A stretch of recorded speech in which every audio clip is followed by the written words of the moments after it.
Gembala Senior dari GPI Gilgal. Mari sama-sama kita sambut dengan antusias Pastor Juan Mogi. Salam sejahtera para wanita yang dikasihi oleh Tuhan. Senang sekali bisa berjumpa walaupun secara online. Dan saya berdoa biar firman Tuhan yang disampaikan pada hari ini bisa menolong setiap wanita yang ada, menguatkan, melengkapi, serta memberkati kita semua. Saya berikan judul untuk khotbah hari ini adalah wanita kekinian. Kekinian punya arti adalah mengikuti perkembangan, selalu update apa yang terjadi, mengikuti tren. Tapi kata ini saya pakai untuk arti yang rohani. Kekinian punya arti begini, wanita yang selalu bisa beradaptasi dengan keadaan. Baik sebagai ibu, sebagai istri, sebagai mantu, sebagai anak. Dan dalam setiap season, musim kehidupan bisa selalu menyenangkan Tuhan. Dan di tengah kelelahan, kesibukannya bisa terus berbuah untuk Tuhan. Dan terus jadi berkat. Doa saya semua wanita yang di GWF akan menjadi wanita yang kekinian. Apakah kita siap? Dan kita akan belajar dari firman Tuhan yang diambil dari Markus 14 ayat 3 sampai dengan yang ke-9. Cukup panjang tapi mari kita nikmati sama-sama firman Tuhan pada hari ini. Mulai ayat yang ketiga. Ketika Yesus berada di Betania di rumah Simon si Kusta dan sedang duduk makan, datanglah seorang perempuan membawa suatu buli-buli pualam berisi minyak narwastu murni yang mahal harganya. Setelah dipecahkannya leher buli-buli itu, dicurahkannya minyak itu ke atas kepala Yesus.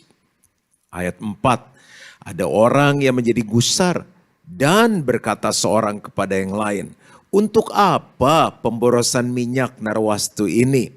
Ayat 5, sebab minyak ini dapat dijual 300 dinar lebih dan uangnya dapat diberikan kepada orang-orang miskin. Lalu mereka memarahi perempuan itu. Ayat 6, tetapi Yesus berkata, biarkanlah dia. Mengapa kamu menyusahkan dia? Ia telah melakukan suatu perbuatan yang baik kepadaku. Ayat 7, karena orang-orang miskin selalu ada padamu dan kamu dapat menolong mereka bila mana kamu menghendakinya.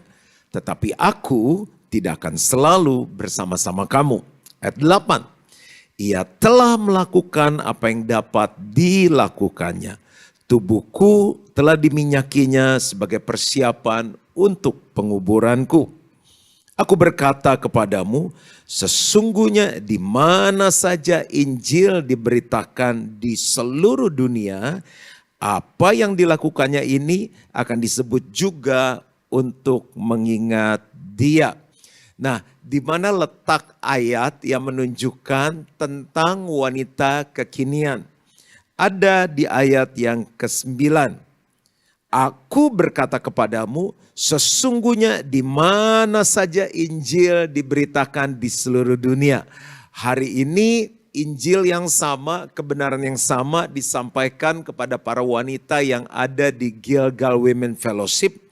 Apa yang dilakukannya ini akan disebut juga untuk mengingat dia. Ini sudah ditulis sejak waktu yang sangat lama. Sudah terjadi di dalam waktu yang sangat lama. Tapi setiap kali kita membacanya, kita merenungkannya, kita mengkhotbahkannya, semua orang diberkati. Di seluruh dunia termasuk di mana? Di Jakarta, di Indonesia, di Pantai Indah Kapuk, dimanapun para wanita sedang mengikuti kebaktian ini secara online. Dahsyat ya? Seorang wanita yang sederhana tapi kekinian sampai saat ini. Hidupnya terus menyenangkan Tuhan dan hidupnya terus jadi berkat. Bahkan saya punya pemikiran setelah kita nanti para wanita termasuk saya dipanggil Tuhan. Kehidupan kita akan menjadi legacy, menjadi warisan, menjadi cerita yang terus saat disampaikan, saat dikenang jadi berkat bagi banyak orang. Haleluya. Nah, kita akan langsung belajar. Kalau kita mau jadi wanita kekinian yang terus menyenangkan Tuhan, terus jadi berkat, terus berbuah di musim apapun, ada 3 hal yang akan kita belajar. Apakah kita siap? Yang pertama, wanita kekinian adalah wanita yang memiliki prioritas yang benar. Prioritas adalah urutan, penekanan, di mana dia menghabiskan yang paling utama dalam hidupnya. Paling gampang gini, prioritas itu urutan. Bahasa Inggrisnya, women who have the right priority. Ini ada di ayat berapa? Ayat 7. Karena orang-orang miskin selalu ada padamu dan kamu dapat menolong mereka. Bila mana kamu menghendakinya. Tetapi aku tidak akan selalu bersama-sama kamu. Jadi tadi dikasih tahu minyak yang dipecahkan untuk mengurapi Yesus harganya kurang lebih 300 dinar. Itu adalah upah 1 tahun. Kalau misalnya kita umpamakan upah minimum 1 bulan 5 juta aja biar gampang ngitungnya. 5 kali 12 bulan sudah 60 juta. Ada ibu-ibu yang pernah beli minyak wangi 60 juta. Wah, saya juga nggak mau, ngapain beli 60 juta. Dan dia pecahkan begitu saja. Dan ini merupakan bentuk tabungan untuk kehidupannya, untuk masa depannya. Dan dia kasih untuk mengurapi Yesus yang akan masuk dalam masa kesengsaraan, mau disalibkan. Nah, orang-orang yang gak ngasih, yang gak buat sesuatu untuk Yesus marahin dia. Ngapain sih boros-boros, mendingan untuk orang miskin. Tapi jawaban Yesus sederhana, orang miskin akan selalu ada, tapi waktu di mana aku mau disalibkan nggak selalu ada. Bicara mengenai apa? Prioritas. Ada banyak hidup kita nggak bisa jadi berkat, nggak bisa menyenangkan Tuhan. Kita ketemu banyak masalah karena kita melakukan prioritas yang salah. Atau kita memilih prioritas yang salah. Prioritas yang benar dalam hidup apa sih? Yang pertama sudah pasti Tuhan. Hubungan kita dengan Tuhan. Yang kedua adalah apa? Keluarga kita, termasuk diri kita sendiri, pasangan, anak-anak. Yang ketiga adalah pekerjaan. Yang keempat adalah pelayanan kita. Dan yang kelima adalah hobi kita. Wanita-wanita di tengah kesibukan harus tetap punya me time. Waktu untuk diri sendiri. Lalu untuk menyalurkan hobi kita. Kalau enggak, kita enggak akan jadi wanita yang asik. Itu sangat pengaruh dalam kita menjalankan fungsi sebagai istri, sebagai ibu, sebagai mantu, dan sebagai anak.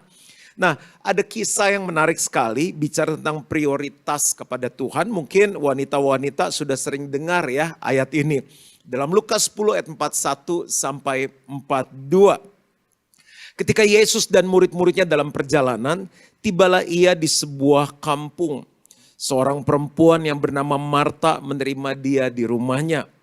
Perempuan itu mempunyai seorang saudara yang bernama Maria. Jadi ini kisah tentang 2 wanita. Maria ini duduk dekat kaki Tuhan dan terus mendengar perkataannya. Ya, ini wanita yang pertama. Wanita yang kedua kita lihat di ayat 40. Sedang Marta sibuk sekali melayani. Kalau lihat sepintas, baca sepintas, dengar sepintas, kelihatannya lebih hebat yang mana? Yang cuma duduk, yang kesannya males, atau yang sibuk? Wah, itu dong yang sibuk, keren, cool, kekinian. Ia mendekati Yesus dan berkata, Tuhan, tidakkah engkau peduli bahwa saudaraku membiarkan aku melayani seorang diri? Suruhlah dia membantu aku. Nah, kecenderungan orang yang sibuk, tanpa prioritas yang jelas, suka marah-marah, emosi enggak stabil. Bahkan karakter-karakter yang enggak baik itu suka keluar dari dirinya. Tapi lihat jawaban Tuhan di ayat 41.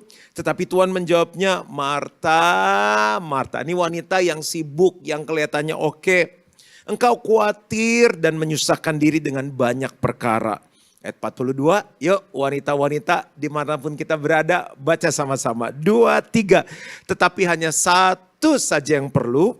Maria telah memilih bagian yang terbaik. Memilih bicara mengenai prioritas. Dia pilih urutan, menjalankan hidupnya, menjalankan waktunya, mengatur segalanya dengan urutan yang benar. Dia telah pilih yang terbaik, yang tidak akan diambil daripadanya. Apa yang dia pilih? Hubungannya dengan Tuhan. Waktu saat teduhnya, waktu doanya, waktu dia membaca firman Tuhan, waktu di mana dia duduk tenang dan mengizinkan Tuhan berbicara, memberikan hikmat, memberikan jawaban untuk semua pertanyaan yang sering kali kita sebagai wanita menanyakannya kepada Tuhan. Kenapa begini ya Tuhan? Kenapa enggak begitu? Ini gimana ya? Saya harus ngapain? Dan sering kali itu enggak terjadi dalam hidup kita. Tuhan menjawab doa kita, pertanyaan kita karena urutan yang salah. Mau jadi wanita yang kekinian? Milikilah prioritas yang benar. Nomor 1, Tuhan. Sesibuk apapun Tuhan. Mengapa? Karena di luar Tuhan kita nggak bisa buat apa-apa. Karena Tuhan sumber hikmat kita. Karena Tuhan sumber kekuatan kita. Karena Tuhan yang buat kita mampu berdiri sampai saat ini. Nah seringkali wanita nggak bisa jadi kekinian. Dan dia berpikir gini, enakan dulu ya nggak punya anak. Enakan dulu mungkin kalau saya pilih dia jadi suami saya, hidup saya lebih bahagia. Suamimu sekarang adalah pilihanmu yang terbaik. Dirubah aja prioritasnya. Aduh nyesel juga nih punya anak banyak, bingung, repot, capek, tenang. Kalau dikasih 5, Tuhan turut bekerja dalam segala sesuatu untuk mendatangkan kebaikan. Yang penting apa? Prioritasnya benar. Tadi saya bicara jangan dibalik. Kepala tuh urutannya harus ada di atas, habis itu leher, habis itu badan baru kaki. Yang benar seperti ini, berdiri kepala di atas, kaki di bawah. Kita bisa berjalan dengan baik. Pernah lihat kalau orang urutannya dibalik, kepala di bawah, kaki di atas, bisa jalan enggak? Bisa, di sirkus. Bisa lama? Enggak bisa lama. Itu kita nggak pernah interview pribadi orang yang suka jalan kepalanya di bawah. Suka vertigo nggak, suka kelayangan nggak, suka mabok nggak, suka minum obat sakit kepala nggak. Karena yang benar jalan posisinya seperti ini. Kepala di atas, yang lainnya mengikuti di bawah persis urutan seperti ini. Nah bicara jangan dibalik, ada orang balik gini, keluarga di atas Tuhan. Sibuk. Capek ngurusin suami, ngurusin anak. Aduh anak saya gak bisa diam. Aduh anak saya bodoh. Udah ngajarin sampai tarik urat. Udah sampai naik darah. Udah sampai di sini nih. Nah yang benar tetap Tuhan baru keluarga. Kenapa akhirnya kita kayak Marta komplain, marah, ngedumel, ngegerutu.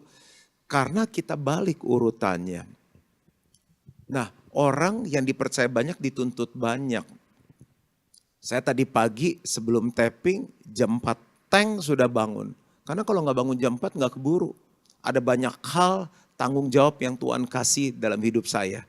Kalau saya balik kerja dulu, hasilnya apa? Saya nggak kuat, nggak dapat hikmat, nggak dapat ide, nggak dapat kreativitas, nggak dapat inovasi, nggak dapat hikmat yang datangnya dari Tuhan. Makanya saya balik jam 4, nomor 1 apa? Tuhan dulu. Di situ saya tenang, saya doa, saya baca firman, dengar Tuhan bicara, baru mulai masuk persiapan khotbah, atur planning, atur manajemen, dan sebagainya. Kalau kita balik keluarga di atas Tuhan, kita nggak akan punya kekuatan untuk berfungsi sebagai wanita kekinian. Justru kalau kita mulai hari kita selalu dengan Tuhan, kita punya kekuatan. Dari dulu, sekarang, bahkan nanti sampai selama-lamanya. Sampai anak kita besar, membina keluarga yang baru. Mendampingi suami sampai maut memisahkan kita. Kita tetap kuat karena sumber kita adalah Tuhan. Contoh lain yang jangan dibalik. Hobi ditaruh di atas keluarga. Ada banyak wanita seperti itu. Main sama temennya asik, tangan gak bisa lepas dari handphone. Gak ada salahnya sepedaan rame-rame, ngumpul rame-rame, arisan rame-rame, party rame-rame, acara sosial rame-rame. Tapi ada banyak orang gak ngurus keluarganya. Anak gua gede kok, anak saya sukses. Tapi apakah mereka takut akan Tuhan? Bukankah saat mereka ditaruh di rumah kita, Itu saatnya kita menginvestasikan lebih banyak kepada anak kita dengan nilai-nilai kebenaran firman Tuhan. Jadikan hidup kita film yang dilihat oleh mereka. Saya sibuk, sebisa saya setiap tahun, setiap waktu libur, saya selalu spend time dengan anak saya. Sekarang anak saya udah mulai ke youth, dia bilang, Dedi temenin, sebisa mungkin saya di Jakarta, saya antar, saya jemput. Lalu makan siang sebelumnya sama-sama. Habis itu makan malam sama-sama. Istri saya selalu pesan, ingat anak kita cepat gede. Berapa banyak yang lihat, percaya ini, ngalamin anak kita, tiba-tiba gede. Tiba-tiba gede. Ada yang bilang gini, jangan terlalu gede, jangan cepet-cepet, mau anaknya kecil terus. Aneh juga ya. Tapi istri saya bilang begini, kamu nggak akan bisa putar waktu kembali. Jadi di tengah kesibukan saya selalu ingat, prioritas saya keluarga nomor 2, habis Tuhan keluarga, habis Tuhan keluarga.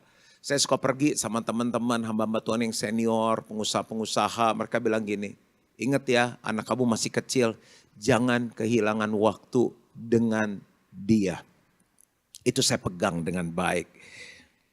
Ada lagi yang lain, kan ada wanita karir juga. Salah gak sih kalau wanita udah menikah kerja, gak ada yang salah, yang penting apa? Prioritasnya benar. Tapi yang mereka buat salah adalah gini, pekerjaan number 1. Saya ngerti banget ada orang-orang yang gak bisa diam. Saya juga orangnya gak bisa duduk tenang. Pengen gerak, pengen lakukan sesuatu, tapi Tuhan latih saya untuk belajar diam. Makanya dalam buku saya The Art of Worship ada satu bab yang saya dedikasikan, worship is pausing. Penyembahan itulah diam, sama seperti Maria, duduk, dengar apa kata Tuhan dalam hidupku. Duduk dan istirahat. Ada banyak wanita gagal jadi wanita kekinian. Dia kehilangan banyak momen berharga dalam hidupnya. Bahkan kehilangan anaknya. Kehilangan hubungannya dengan Tuhan. Kehilangan keintiman dengan suaminya. Bahkan kehilangan suaminya. Suaminya sama yang lain. Mengapa? Karena dia taruh prioritas yang salah. Pekerjaan di atas Tuhan. Di atas keluarga. Dan di atas lain-lainnya. Ada yang cerita mereka bikin survei. Wanita yang di tengah kesibukannya masih punya hobi, masih bisa senam, masih bisa nyanyi, ada yang masih bisa nari, bahkan ada yang melukis. Katanya hidupnya tuh lebih sukacita dan umurnya lebih panjang. Tapi ini kata mereka. Yang saya percaya adalah kalau prioritasnya benar, urutannya benar, kita akan terus hidup menyenangkan Tuhan, diberkati dan jadi berkat untuk orang lain. Wanita kekinian. Mau tahu bagaimana seseorang tuh ngatur prioritasnya dengan benar? Yang pertama gampang, lihat bagaimana seseorang mengatur jadwalnya. Oh, saya kan ibu rumah tangga, saya kan wanita. Betul. Saya sama istri kalau nggak terus ngatur jadwal, jam berapa, hari apa, kapan ya, kapan bawa papa mama makan, kapan bawa papa mertua, mama mertua makan, kapan kumpul sama saudara-saudara, kapan sama anak, terus kapan kita mau kunjungin orang ini, kapan kita mau terima waktu orang ini urgent banget mau konseling, terus kapan saya bisa pergi untuk ngantar kamu berobat dan ngantar papa mama saya berobat. Itu kayaknya padat banget, tapi saya bersyukur mendingan jadi orang sibuk daripada orang nganggur. Orang sibuk berarti orang itu dipercaya sama Tuhan, dipakai oleh Tuhan dan hidupnya pasti berbuah. Jadi kita ngatur jadwal. Saya dengan sekretaris saya sering sekali meeting itu ngatur jadwal. List ini bisa dirubah enggak? Ini bisa di-adjust enggak? Ini gimana ya? Yang baiknya gimana? Kapan slot waktu saya itu bisa kosong? Detail, pagi saya lihat lagi jadwal saya. Malam saya lihat lagi jadwal saya. Kadang lagi macet saya bilang gimana ya biar bisa lebih efisien dan efektif. Mau prioritas yang benar, atur jadwal dengan baik. Pengen lihat kita prioritasnya benar, lihat jadwal kita. Yang kedua, mau tahu kita wanita yang ngatur prioritas dengan benar, lihat bagaimana seseorang mengatur keuangannya. Urutannya udah benar. Tuhan, keluarga, apalagi tadi pekerjaan, pelayanan, hobi. Tapi mungkin uangnya terlalu banyak di-spend di hobinya. Secara teori udah benar, secara waktu udah benar, tapi akhirnya kandas di tengah jalan. Nggak bisa jadi wanita kekinian. Usul saya, lepas suamimu sudah dalam Tuhan, lahir baru, kita kan mungkin dapat porsi. Ada yang diserahkan ke istri ngatur uangnya. Ada yang istrinya mungkin hanya dikasih uang bulanan. Apapun bentuknya. Yang pertama atur uangmu sesuai prioritas yang tadi. Nomor 1 Tuhan, nomor 2 keluarga, pinter nabung. Mungkin dapat suaminya boros, gak pinter manage. Tapi kalau istrinya pinter nabung itu bagus. Seringkali saya ketemu keluarga yang ngadapi masalah keuangan, suaminya habis duit, istrinya juga habis duit. Coba kalau suaminya habis duit boros, misalnya mismanagement, istrinya manage dengan baik. Oke, buat Tuhan selalu aman. Artinya apa? Tingkap langit terbuka, dia dipagari, belalang pelap nggak bisa makan hasilnya. Lalu dia selalu saving untuk keluarganya. Beli barang, saya sangat appreciate istri saya. Karena dia selalu kalau punya dia beli barang-barang yang bisa liquid. Barang-barang yang nilainya naik, walaupun kecil. Tapi dia simpan itu dan lasting. Dia nggak banyak beli yang perintil-perintil, tapi yang benar-benar itu aman. In case of emergency, saya nggak nyuruh. Bahkan waktu dia mau beli yang kesannya nilainya bukan investasi, kan nggak selalu semua untuk investasi, ada yang perlu untuk dinikmati. Dia bilang ini sayang kalau aku beli ini sayang nggak ya? Tapi aku pengen, saya bilang boleh, sekali-kali kamu harus nikmati. Mengatur uang sesuai prioritas yang benar menolong kita jadi wanita kekinian. Dan yang ketiga, mau tahu kalau seorang wanita itu punya prioritas yang benar, lihat apa yang sering dipikirkannya. Karena apa yang dipikirkannya oleh seorang wanita akan menguasai kehidupannya, menguasai hatinya. Dan dari hati itu memancarkan kehidupan. Kalau pikirannya benar, prioritasnya benar, hatinya benar, ucapannya benar, tindakannya benar. Dan Alkitab bilang kehidupan mengalir. Sampai kapanpun usianya tambah tua, mungkin gak semuda dulu, gak sekurus dulu, gak sekencang dulu, kulitnya mulai keriput. Tapi yang penting spiritnya, rohnya, jiwanya, cara berpikirnya, semuanya kekinian. Sesuai dengan firman Tuhan. Apakah kita belajar sesuatu? Lanjut yang kedua. Wanita kekinian adalah wanita yang berfungsi dengan baik. Women who are functioning well. Ada di ayat berapa? Ada di ayat 8. Tuhan bilang ia telah melakukan apa yang dapat dilakukannya. Tubuhku telah diminyakinya sebagai persiapan untuk penguburanku. Ayat ini luar biasa. Ia telah melakukan apa yang dapat dilakukannya. Dia dapat pujian dari Tuhan. Berarti apa? Sesuai, on track. Nah bicara mengenai fungsi, ada wanita-wanita statusnya ibu rumah tangga, tapi nggak berfungsi. Statusnya istri, tapi nggak berfungsi. Statusnya anak, mantu, tapi nggak berfungsi. Statusnya hamba Tuhan, tapi nggak berfungsi. Ada beberapa kata yang saya pelajari. Yang pertama adalah disfungsi. Disfungsi itu punya arti gini, tidak berfungsi secara normal atau terganggu fungsinya. Masih berfungsi tapi nggak normal. Yang kedua adalah malfungsi. Malfungsi punya arti gini, tidak bekerja sebagaimana mustinya atau tidak melaksanakan fungsi yang tepat sesuai peranannya. Tapi yang ketiga ini luar biasa. Pernah wanita-wanita ya waktu marah saya dengar gini. Capek jadi wanita. Kaget juga saya dengarnya. Bu maksudnya gimana? Anak laki-laki ngomong doang. Bangun pagi keluar bilangnya cari duit. Pulang malam katanya. Coba dia di rumah masak. Ngurus anak katanya. Saya pikir-pikir ya Tuhan kan gak pernah salah yang nyiptain mana laki mana wanita. Memang kalau dihitung-hitung ya saya pernah misalnya pria wanita. Wanita harus melahirkan, menyusui, bawa gendongan anak kita kan 9 bulan. Nggak mau hamil lagi dokter, kapok nggak mau melahirkan lagi. Nggak lama ketemu lagi. Loh kok datang lagi kata dokter? Hamil lagi dok. Banyak banget ngurusin anak, nyiapin makanan.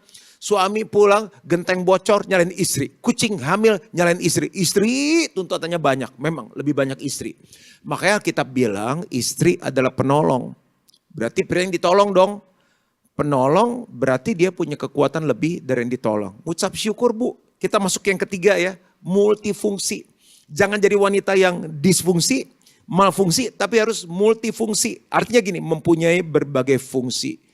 Syukuri, puji Tuhan. Sekarang mau berubah jadi laki juga udah terlambat dan gak boleh. Terima kodrat kita sebagai wanita. Syukuri bersama Tuhan, kita pasti bisa. Nah, ibu-ibu tuh gini, dia selain berfungsi sebagai istri, sebagai ibu, sebagai anak, kadang orang tuanya masih punya permintaan-permintaan, sebagai mantu. Makanya firman Tuhan tuh udah gak pernah salah deh. Dia bilang seorang laki-laki akan meninggalkan ayah dan ibunya bersatu dengan istrinya. Dua menjadi satu. Jadi rumah tangga sendiri. Cuma kita ada di negara, kita di dalam sebuah budaya di mana kita menikah dengan seseorang, kita harus menerima juga keluarganya. Bagus, baik, tapi jangan lupa prioritas. Lalu sebagai hamba Tuhan, belum lagi di gereja melayani, belum lagi kalau kita mesti kerja double income. Dan kita rasa panggilan kita gak hanya jadi ibu rumah tangga, harus jadi pengusaha, harus jadi mungkin karyawati. Banyak banget, ini saya hitung udah 1, 2, 3, 4, 5, 6. Waktu satu hari cuma berapa lama? 24 jam. Satu minggu cuma berapa lama? 7 hari. Nah gimana ngebagi dalam 24 jam itu udah kepotong tidur berapa lama? 8 jam mungkin ya. Itu pun tidur kayak kemarin anak saya sakit, istri saya gak tidur. Bangun. Harus nolongin anak saya. Itu istri bangunin, belum suami ngebangunin. Belum tiba-tiba aduh kompor dari matiin belum ya?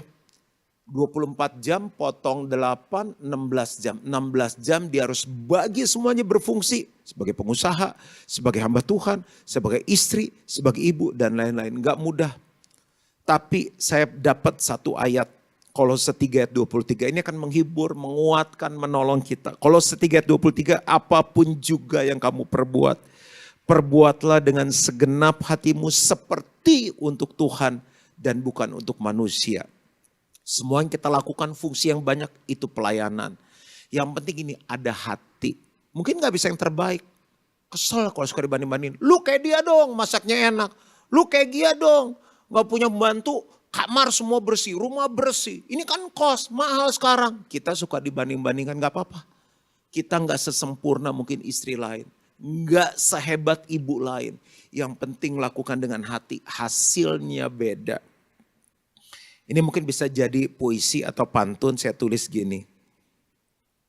Mata tidak harus besar, yang penting bisa melihat. Hidung tidak harus mancung, yang penting ada 2 bolongan, bisa ambil nafas dan buang nafas.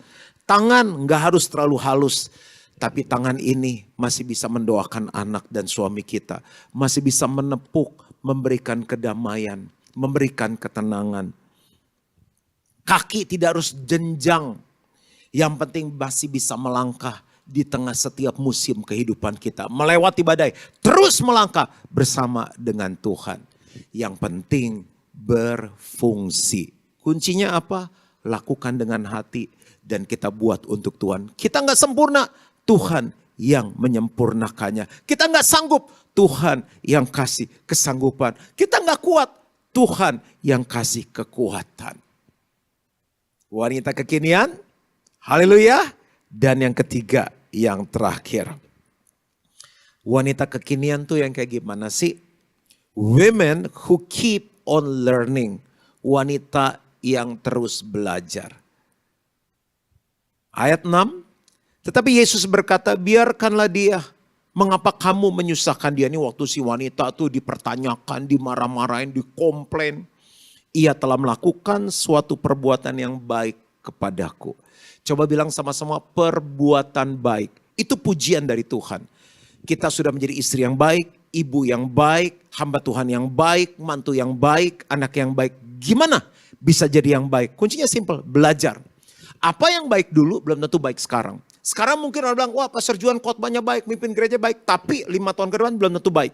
Bagaimana saya terus baik? Jadi pendeta yang kekinian, saya harus terus belajar. Coba bilang sama-sama, belajar. Nah kadang-kadang kita malas. Malas udah tua. Harus ikuti, saya setengah mati juga belajar. Umur udah mau gocap. Ini M-banking, saya udah kan uang cuma gitu. Dapat gaji, transfer istri, kebutuhan, perpuluhan, udah paling mudah-mudahan lus transfer. Tapi pandemi membuat saya bisa semuanya, apps, Tokopedia, Gojek, Grab, apalagi itu. Pokoknya bayar sekarang dari handphone, semuanya baru punya laptop itu saat pandemi karena mesti Zoom. Sampai sekarang saya masih belajar, makanya tiap hari saya baca. Saya tutup dengan 3 hal sederhana bagaimana ibu-ibu, wanita-wanita bisa terus belajar menjadi wanita kekinian. Yang pertama adalah membaca. Tiap hari saya baca, disiplin, membaca. Tiap hari, nggak ada satu hari pun saya tidak membaca. Bangun tidur, baca. Seringkali di kloset, mohon maaf, saya baca. Di mobil, saya baca. Lagi break, nunggu orang, telat, misalnya janji, saya baca. Mau tidur malam, saya sempatkan baca. Tiap hari baca, karena saya perlu belajar. Yang pasti yang pertama adalah firman Tuhan, yang kedua buku, yang ketiga adalah medsos. 2 Timotius 3:16, lihat dampaknya, bagaimana kita jadi baik. Segala tulisan yang diilhamkan Allah, yaitu Alkitab, memang bermanfaat untuk mengajar. Jadi pintar dong karena diajar. Untuk menyatakan kesalahan. Sebelum ditegur suami, ditegur anak, ditegur mertua, kita tahu, oh ini saya salah. Terima kasih Roh Kudus sudah mengingatkan saya. Untuk memperbaiki kelakuan. Jadi istri, jadi ibu yang luar biasa, terus kekinian. Dan untuk mendidik orang dalam kebenaran. Lihat ya kalau orang lagi marahin orang nih, orang gak benar. Kayak gak ada pendidikan. Kayak orang gak sekolahan. Berarti apa? Kurang dididik. Firman Tuhan akan mengajar kita. Makanya setiap hari saya belajar. Saya baca. Yang paling pertama adalah apa? Firman Tuhan. Bu, banyak baca. Wanita-wanita banyak belajar. Yang ketiga adalah cara belajar yang paling baik adalah bertanya. Udah gak tahu gak nanya. Udah gak jelas gak nanya. Udah bodoh gak nanya. Nanya kan gratis. Cuma modal berani doang. Berani apa? Berani malu. Berani ditolak. Sesaat beberapa detik kelihatannya bodoh. Tapi habis itu pinter. Bu gimana sih anak bisa dapat beasiswa? Saya baru senang banget tahun ini dapat kabar 2 staf kami. Anaknya dapat scholarship beasiswa. Saya bilang luar biasa. Saya ikut bangga. Saya ikut senang. Oh lumayan kan ngirit gak bayar uang sekolah. Nah kita setelah tanya bisa siapin anak kita gimana dapat scholarship. Halo wanita-wanita bertanya kepada orang yang tepat.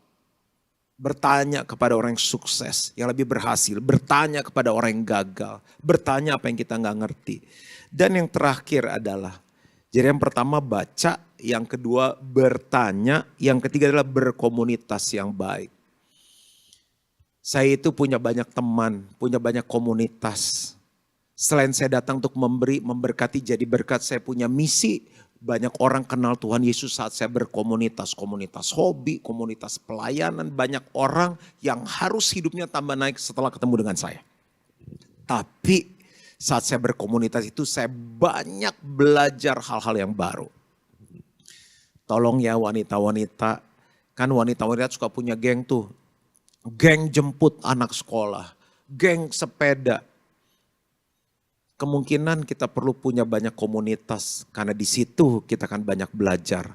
Memperluas wawasan kita, merubah cara berpikir kita. Tentunya komunitas yang baik. Saya selesai. Doa saya supaya setiap wanita yang mendengarkan khotbah pada hari ini bertumbuh menjadi wanita yang kekinian. Sampai Tuhan jemput kita kembali, hidup kita terus menyenangkan Tuhan, terus jadi berkat dan menghasilkan buah. Tuhan memberkati. Mari kita berdoa bersama-sama. Terima kasih Bapa untuk firman-Mu.